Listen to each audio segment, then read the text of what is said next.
Allahumma barik lana fi Rajab wa Sya'bana wa balighna Ramadana wa hasil maqasidana.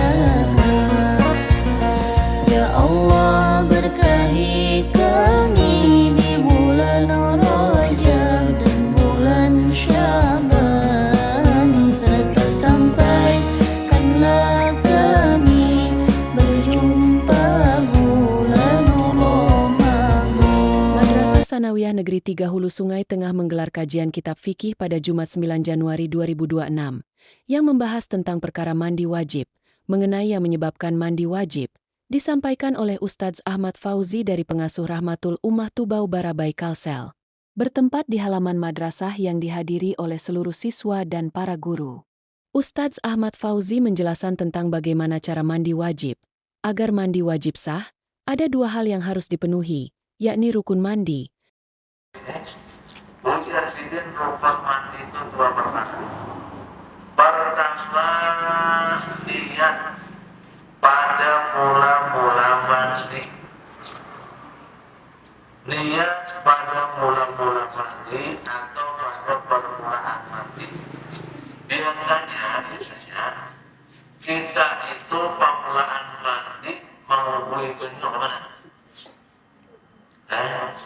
Pangkalan, ya Allah. Nah, lalu karena menghubungi bentuk dari kepala, berarti kepala itulah permulaannya. Nah, di situ kita menanamnya. Kalau kita kepala pendahuluan yang dibasuh, umpamanya kita permulaan yang dibasuh baru, anak mulai bawah boleh ya. Cuma jangan. Kenapa? Karena dalam ibadah ini ada sah, karena ada sah kemudian ikut Nabi. Selain itu juga ada amalan. Amalan yang dianjurkan guna menambah kesempurnaan mandi wajib, yang disebut sunnah. Rukun mandi wajib. Rukun adalah syarat sahnya suatu ibadah. Jika salah satu rukun tidak dipenuhi maka mandi wajibnya tidak sah. Rukun mandi yang pertama niat mandi tempatnya di dalam hati, adapun melafalkannya maka lebih utama. Rukun kedua mengguyur air yang suci dan mensucikan ke seluruh anggota tubuh. Bahkan dirinya harus memastikan basahnya setiap anggota tubuhnya, baik di sela-sela tubuh, lipatan-lipatannya, atau di bagian bawah kuku. Apabila kuku yang panjang menghalangi masuknya air maka ia wajib memotong kukunya. Orang kuku berarti sudah hilong. Biasanya melihat orang kuku berarti sudah hilong. Jangan hendak menghilangkan kuku, baik tangan atau betis. Jadi nanti kita menyuruh potong itu. Jelas Ustadz Fauzi. Sebaiknya melakukan mandi wajib dalam posisi berjongkok supaya bagian yang tersembunyi dapat dibersihkan dengan sempurna.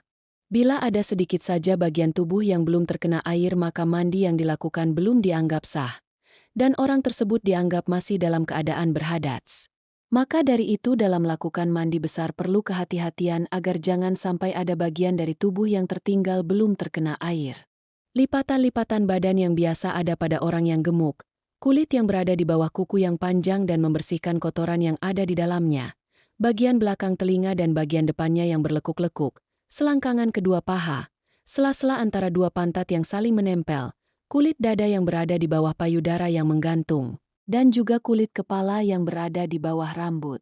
Yang tebal adalah bagian-bagian tubuh yang mesti diperhatikan dengan baik ketika melakukan mandi besar agar jangan sampai tidak terkena air sedikit pun. Terang Ustadz Fauzi. Dari Kasarangan Tim Humas MTSN 3 HST, mengabarkan sampai berjumpa pada kabar selanjutnya. Kalau gimana pun bangunan bisa mengalirkan barusan, mana niat di sana. Pamannya sudah dibersih awak lingkungan, jalan termasuk itu, kemudian bahasa rambutnya diubah, dan hanya dari menghubungi kepala, mulai kepala ini. Menghubungi tadi yang memasak niat itu sebujurnya, kalau asal sah, nang mana haji anggota kita sah. Kalau tangan bicara punya dikeras, dikeras, aneh-aneh. Di kolam dicalat di kolam. Di dalam hati banyak saja aku merasakan hadis besar daripada seluruh tubuh pembantu Allah. Cuma pertanyaannya, kayak itu kan Nabi kita mati, Nabi kita. Nah, karena ada pelajarannya, di sini alhamdulillah, Mujahidin niat itu pada mula-mula mandi, umum nih, masih di mana itu ulang boleh. Nabi kita ternyata waktu mengumpul kepanan di dunia. Nah, jadi kita waktu mengumpul kepanan. Nah, katakanlah, nih jangan bajunya belum gugur, tapi kepala sudah pasang niat. Nah, orang niat itu dalam dalam hati lah. Dan kita baca lagi apa? Mandi adalah mandi sama kayak bibinian dan mewajibkan mandi lah bibinian toh. Ketika bibinian toh hamil beranak, kemudian sudah saatnya melahirkan, keluarlah jalan. Nah, keluar anak itu wajib mandi. Imbas keluar anak, keluar darah. Namanya darah kipas. Nah, ini tidak suci, kita bersih sudah wajib mandi. Berarti dua kan? Satu mandi beranakan, dan kedua mandi kipas. Pertanyaannya, apabila mandi tidak ada. Nah, lalu dia pikir aku mandi tidak ada segenap, maka kipas kurang besar bau. Iya, mandi sedang beranakan tadi. Sama tadi sunat wudu tadi berapa jangan besar loh. Jadi berarti kita sudah menjadi sunat wudu. Kita apa pakai hati tutup mandi kita berwudu lagi. Kita disuruh berwudu.